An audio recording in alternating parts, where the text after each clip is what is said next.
So Indian government is readying multiple amendments to the two overarching legislation which governs the nuclear power and atomic energy sector in India. Uh, the aim is to bolster the nuclear capability, civil nuclear capability of India, uh, bringing investment into the value chain of small modular reactor and other other steps in the supply chain. To bring out the foreign funds, including sovereign funds from the West Asia, who have expressed deep interest to put in the capital to part finance the India's goal to scale up nuclear power.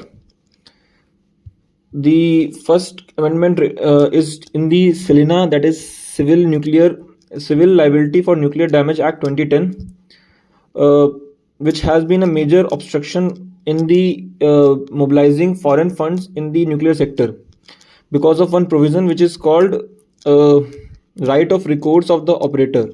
So basically, under this provision, the operator's liability can be channelized to suppliers through in case of any nuclear accident. Operator is usually a state-owned entity, for example NPCIL, while the suppliers are either the foreign reactor manufacturers or domestic equipment suppliers. Thus, foreign vendors, which are both involved in nuclear island and the conventional part of the atomic power project, have cited this specific provision, that is right of the recourse of the operators, as a reason for worrying about the investment in India's nuclear sector due to the fear of incurring future liability. So government is planning to strategize some workarounds, including capping liabilities above a certain limit under state-backed fund pool. Second, a major amendment is Atomic Energy Act to enable the private sector companies to enter into the operational aspect of nuclear power plant by taking minority equity exposure of up to 49% in the upcoming nuclear projects.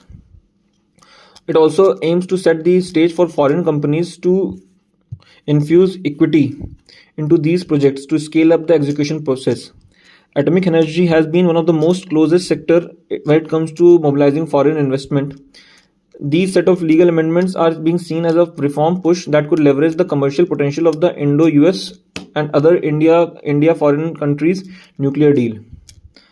India is also aiming for SMR push, that is small modular reactor push, which can generate a third of generating capacity of the most traditional nuclear plant, but has a promising perspective to promise to be a better solution to the other renewable energy sectors, for example solar or wind power.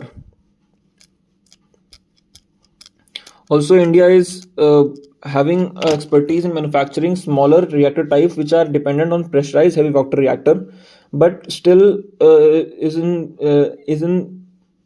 lags behind the race in the search for light water reactors.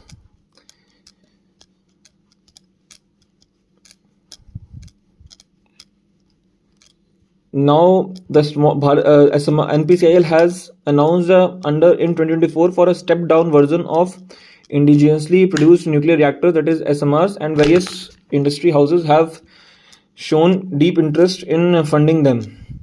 The arrangement is such that the whole BSMR project will be constructed and operated under NPCIL supervision, and state-run companies will retain operational control and asset ownership. And these private successful bidders will have beneficial rights over the net energy generated for captive use. These bidders who have large industrial units ranging from petrochemical and edible oil will get access to long-term assured electricity output from the project for their captive use. Some of these bidders have also flagged some multiple queries relating to ownership, charges and operations in these NPCIL proposals, which needs to be ironed out as soon as possible.